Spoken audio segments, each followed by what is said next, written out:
हाय दोस्तों, welcome to the master class of CA foundation Jan 26 examination. यहाँ पे हम लोग डिस्कस करेंगे strategies for CA foundation Jan 26 exams के लिए। ठीक है, मैं यहाँ पे मास्टर क्लास कह रहा हूँ क्योंकि मैं हर एक चीज़ों के बारे में डिटेल में बताऊँगा और मैं जस्टिफाई भी करने की कोशिश करूँगा कि मैं वैसा आपको वो चीज़ आपको फॉलो करने के लिए मैं क्यों कह रहा हूँ। ठीक है, तो प्लीज़ वीडियो को एंड तक देखना और चैनल को प्लीज़ सब्सक्राइब कर लेना क्योंकि मैं ऐसी वीडियोस लाता ही रहता हूँ। और मोस्ट इम्पॉर्टेंट चीज़, मैं रोज़ स्ट्रीमिंग करता हूँ। ठीक है, तो इन केस अगर आपको डाउट आता रहे ना डेली बेसिस पे कुछ भी कैसे भी, तो आप आके स्ट्रीम पे पूछ सकते हैं। सो this is it, let's begin the video. Thank you so much. दोस्तों, आप कोई भी स्ट्रैटेजी वीडियो, कोई भी रिवीजन स्ट्रैटेजी वीडियो या कोई भी प्लान तब फॉलो करेंगे जब आपके दिन का जो स्ट्रक्चर है ना वो रेडी हो। मतलब मैं आपको दुनिया भर की बेस्ट स्ट्रैटेजी दे दूँ दोस्तों सीए फाउंडेशन जैन 26 को क्लियर करने के लिए, बट आपके पास कोई रूटीन नहीं है, आपके पास कोई मेथड नहीं है पढ़ने का, तो सारी चीज़ें गलत हो जाएंगी। ठीक है, आप चाह के भी कंसिस्टेंट नहीं रह पाओगे, आप चाह के भी डिसिप्लिन नहीं रह पाओगे, आप चाह के भी मोटिवेटेड नहीं रह पाओगे और हर एक चीज़ फैली हुई लगेगी। ठीक है, तो पहली चीज़ यही है मेरी कि आपको स्टडी स्केड्यूल फिक्स करना है प्लस स्लीप स्केड्यूल फिक्स करना है। आप स्लीप स्केड्यूल फिक्स कर ले, बाकी की सारी चीज़ें आपकी लाइफ की ठीक हो जाएंगी। ठीक है, अब वो मुझे नहीं पता आपको कब सोना है, आपको कब उठना है। माइट भी आप रात को सोते हैं, कोई दिन में सोता है, रात को पढ़ता है। ठीक है, तो आप पहली चीज़ तो ये करनी है आपको कि एक रूटीन बना लेना है कि आपको कब सोना है और आप कब सो के उठेंगे। जब आपका ये टाइम डिसाइडेड रहेगा ना कि मेरे को इस टाइम पे सो जाना है और इस टाइम पे उठ जाना है, तो आपको पता रहेगा कि मेरे पास रिमेनिंग टाइम कहाँ कहाँ बचता है और कब कब बचता है, सो दैट आप वो स्टडी स्लॉट के लिए डिवोट कर पाएँ और उसको डेली बेसिस पे फॉलो करके अपने दिमाग को ना उस रूटीन में लेकर आ जाए, सो दैट आपको कोई इश्यूज़ ना हो लास्ट के 1 मंथ्स के प्रिपरेशन में कि how to get into a routine of studying daily consistently for 11 to 12 hours. तो इसीलिए कह रहा हूँ, पहली चीज़ यही आपको करनी है कि आपका स्लीप स्केड्यूल जो है ना वो एकदम परफेक्टली एक स्लॉट में बुक कर लेना है। और ये चीज़ करना एक दिन में नहीं होगा, ये चीज़ करने के लिए 1 हफ्ते या 2 हफ्ते का टाइम लगता है। आप आज सोने की कोशिश करेंगे, आप नहीं सो पाएंगे, but try this thing for at least 1 week और 2 वीक। जब आप 1-2 हफ्ते रोज़ एक ही टाइम पे सोने की कोशिश करेंगे तब आपको नींद आ जाएगी। ठीक है, पॉइंट नंबर 2 दोस्तों, आपका जो स्टडीज़ का रिसोर्सेज होना चाहिए ना कि आपको कौन से बुक फॉलो करनी है, कौन से नोट्स पढ़ना है, आप खुद से नोट्स बनाएंगे या नहीं, वो सारी चीज़ें ना प्री डिसाइड होनी चाहिए और वो सारी चीज़ें आप अभी से करना शुरू कर दें। लेट सपोज आपको लॉ में खुद का सेल्फ नोट्स प्रिपेयर करना है, तो this is the perfect time to prepare it. आप 1 महीने पहले एग्जाम से ये चीज़ नहीं पूछ सकते कि लॉ में मैं खुद के नोट्स प्रिपेयर करूँ या नहीं। अभी आपके पास इनफ सफिशिएंट टाइम है कि आप एक एक पेज को आराम से पढ़ें टाइम लगा के और उसका नोट्स खुद से बनाएं। ठीक है, और दूसरी मोस्ट इम्पॉर्टेंट चीज़, अगर आप एक ही स्टडी मटेरियल को फॉलो करते हैं ना, एक ही study material, I am not telling you कि इस फैकल्टी को फॉलो करो या आईसीएम मॉडल फॉलो करो या वो फॉलो करो। ठीक है, बट अगर आप एक ही स्टडी मटेरियल फॉलो करते हैं ना टिल योर एग्जाम्स, तो आप देखेंगे after certain point of time आपको उस स्टडी मटेरियल का हर एक पेजेस याद होने लगेंगे। आप जैसे पेजेस को टर्न करने की कोशिश करेंगे तो आपके दिमाग में वो माइंड मैप बनने लगता है कि अच्छा यहाँ पे एक डायग्राम है, यहाँ पे पैराग्राफ है, यहाँ पे एक इंपॉर्टेंट सेक्शन का पॉइंट लिखा हुआ है। आप हाईलाइटर से हाईलाइट करते हो तो ये सारी चीज़ें आपके दिमाग में फिक्स होने लगती है जब एक ही बुक को आप एंड तक फॉलो करते हैं। तो मैं सजेस्ट करूँगा कि आपके जो स्टडी मटेरियल के रिसोर्सेज हैं ना उसको अभी से फिक्स कर लो कि मेरे को इस सब्जेक्ट के लिए ये फैकल्टी को फॉलो करना है और उनकी ये बुक रेफ़र करनी है। ठीक है, मेरी एडवाइस क्या रहेगी कि आपको कौन सी बुक फॉलो करनी चाहिए। मेरी एडवाइस हमेशा से यही थी और हमेशा से यही रहेगी कि stick to the ICS study material. Reason being economics theory subject है दोस्तों। एमसीक्यूज़ आते हैं आपके एग्जाम में, एमसीक्यूज़ जो होते हैं ना इकोनॉमिक्स में, वो बीच में से मॉडल के पेजेस के बीच में से कोई भी लाइन उठा के उस पर 4 ऑप्शंस दे देंगे और आपको क्वेश्चन बना देंगे।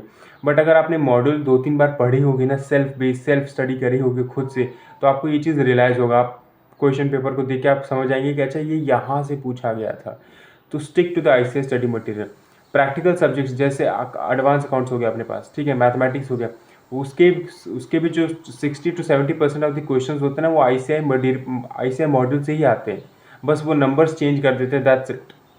ठीक है, मैं इतनी तो अश्योरिटी आपको दे ही दे सकता हूँ कि अगर आप सिर्फ आईसीआई मॉडल के क्वेश्चंस इलस्ट्रेशंस और एग्जाम्पल्स करके ना, सिर्फ ICA मॉड्यूल, सिर्फ आप उतने से ही पास हो जाएंगे, ठीक है। और अगर आपको एग्जामिशन लाना है किसी सब्जेक्ट में, तो ICA मॉड्यूल के सारे इलस्ट्रेशन एग्जाम्पल्स तो करने ही हैं, प्लस आपको उनको कॉन्सेप्चुअली हर एक चीज़ों को समझना है। तो आपको सिर्फ ICA मॉड्यूल के क्वेश्चन से एग्जामिशन भी आ जाएगा।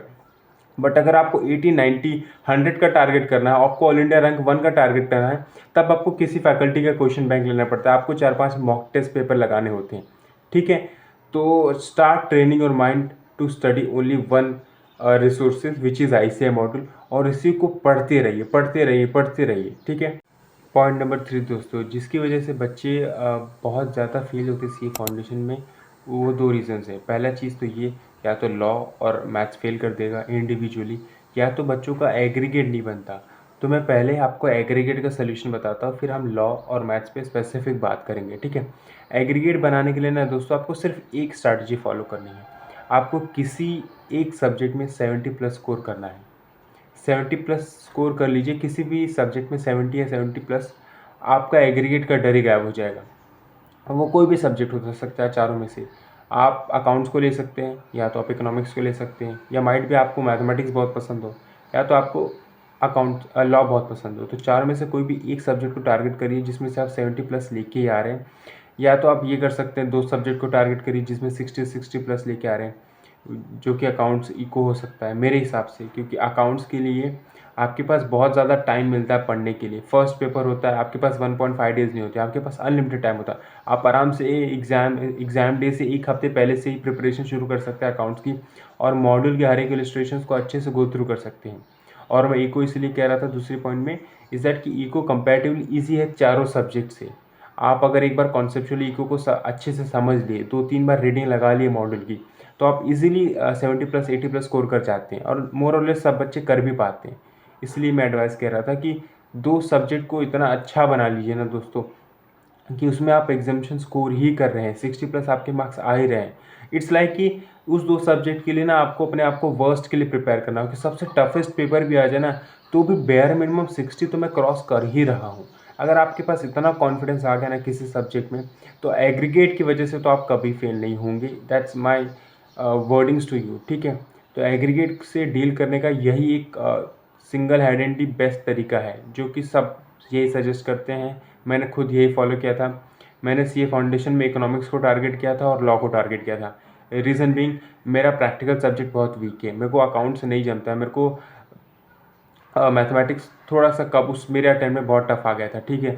तो वो इसीलिए मैं I was rest assured totally on law and eco. मैंने लॉ में 69 स्कोर किया था, मैंने इको में 75 स्कोर किया था।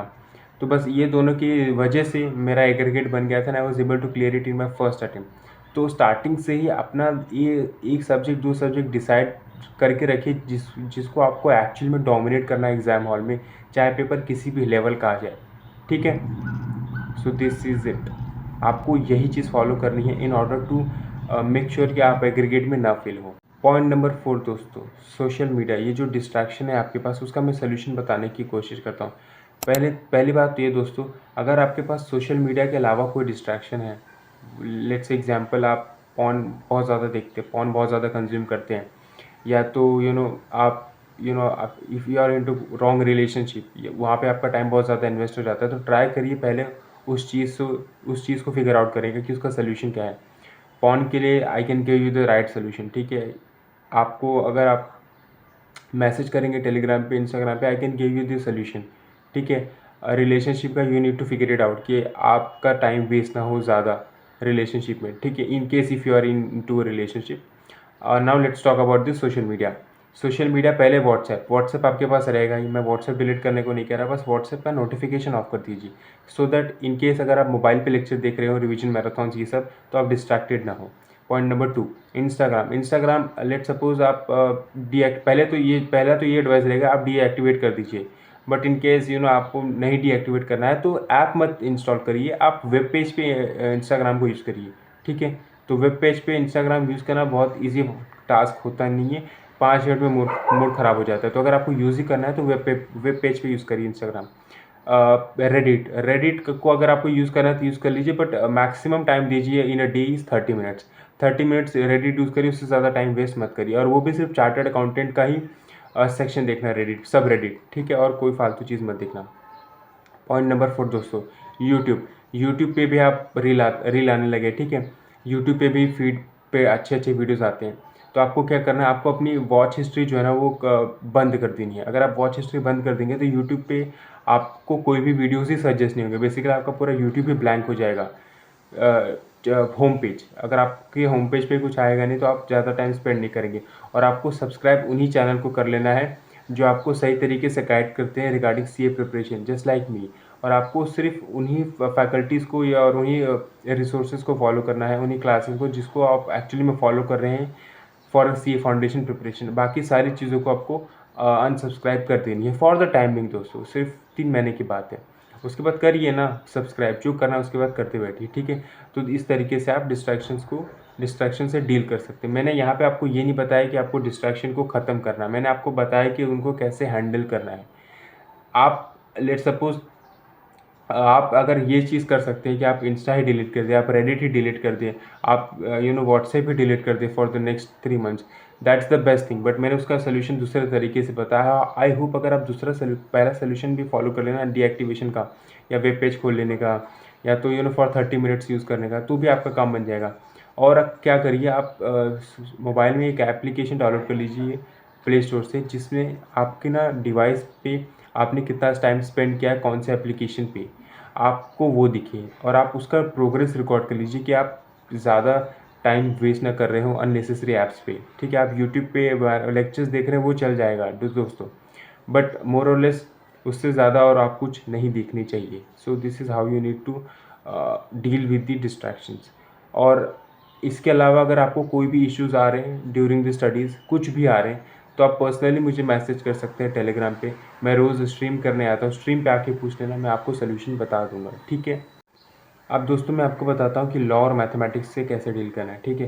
पहले हम लॉ की बात कर लेते हैं। पहली चीज़ तो ये, लॉ दोस्तों बहुत ही ज़्यादा इंटरेस्टिंग सब्जेक्ट है अगर आप इंटरेस्ट लेना चाहें तो, ठीक है। अगर इनकेस आपको पसंद नहीं आता ना, मैं उसका भी सोल्यूशन बता दूंगा, ठीक है। तो पहली चीज़ तो ये, आप लॉ को ना समझने की कोशिश करिए कि वो जो प्रोविज़न आया ना, वो उसके आने का कारण क्या है, वो एग्जिस्ट करता क्यों है इस पॉइंट ऑफ टाइम पे। इंडियन कॉन्ट्रैक्ट एक्ट तो मुझे नहीं लगता है, पता नहीं ऐसे अभी भी क्यों रखी है सीए फाउंडेशन में, बट उसके अलावा जो भी चैप्टर्स है ना, except also negotiable instrument act, बाकी के सारे चैप्टर्स वर्थ इट होते हैं पढ़ना, उनके रीजंस को जानना कि एक्टिव पार्टनर क्यों एग्जिस्ट करता है, स्लीपिंग पार्टनर क्यों एग्जिस्ट करता है, ठीक है। एलएलपी की लाइबिलिटीज़ क्या होती है और इतनी इतनी ही लाइबिलिटीज़ की होती है। तो अगर आप इंटरेस्ट के साथ पढ़ोगे ना, जो कि अभी आप पढ़ सकते हो, अभी आपके पास टाइम है, अच्छा खासा टाइम है, एक एक पेज को एक एक दिन पढ़े, एक पेज एक दिन में पढ़ोगे ना तो भी कोई इशू नहीं है, ठीक है। तो मेरी एक रिक्वेस्ट रहेगी कि अभी से जब भी आप ये वीडियो देख रहे हैं, 16 सितंबर को देख रहे हैं या 16 अक्टूबर को देख रहे हैं, 1 महीने बाद भी आप ये वीडियो देख रहे हैं ना, मैं तब भी प्रॉमिस के साथ कह सकता हूँ कि अगर आपने पर डे एक पेज भी पढ़ना शुरू कर दिया ना लॉ का, तब भी आप आराम से अपने जैन 26 के लिए प्रिपेयर कर सकते हैं। बट द प्रॉब्लम इज़ कि आपको कंसिस्टेंटली फॉलो करना है, वही लोग नहीं कर पाते, ठीक है। तो पॉइंट नंबर 1 आपको ये फॉलो करना है कि डेली बेसिस पे आपको लॉ 2 घंटे पढ़ने ही पढ़ने हैं, ठीक है। और वो 2 घंटे में आप क्या करेंगे, आप एक रीडिंग लगा लेंगे, 1-2 कॉन्सेप्ट्स को अच्छे से समझ लेंगे, ठीक है। 1-2 कॉन्सेप्ट समझेंगे और उस कॉन्सेप्ट पे 1-2 क्वेश्चंस लगा लेंगे। तो आपको कॉन्सेप्ट समझना है और उस कॉन्सेप्ट पे 1 क्वेश्चन या 2 क्वेश्चन, जो जितना भी आपका बोलते हैं ना, हिम्मत करें, 1 क्वेश्चन की राइटिंग प्रैक्टिस कर लेनी है या तो 2 क्वेश्चन की राइटिंग प्रैक्टिस करनी है, बट ये चीज़ डेली बेसिस पे करना है। अगर आप अपने माइंड को ट्रेन कर देंगे ना लॉ को पढ़ने के लिए 30 दिन तक, अगर आप 30 दिन तक अगर आप बेसिकली अपने आप को चैलेंज ही ले लें कि मेरे को लॉ रोज़ पढ़ना है, कुछ भी हो जाए मैं लॉ रोज़ पढ़ूंगा, ठीक है। तो देखना आफ्टर 30 डेज आपका लॉ सबसे बेस्ट और बोलते हैं ना मोस्ट प्रिपेयर्ड सब्जेक्ट हो जाएगा। आप फॉलो करके देखिए ना दोस्तों, आप 30 दिन कोई भी सब्जेक्ट पढ़िए, लॉ पढ़ लीजिए, मैथमेटिक्स पढ़ लीजिए, इको पढ़ लीजिए, अकाउंट पढ़ लीजिए, उस सब्जेक्ट पे आपका कॉन्फिडेंस सबसे पीक पे होगा। और सबसे अगर इवन तो वो पेपर टफ भी आ गया ना एग्जाम हॉल में, फिर भी आप 50-60 क्रॉस कर जाएंगे आराम से, ठीक है। तो आप ये चीज़ ज़रूर करिए।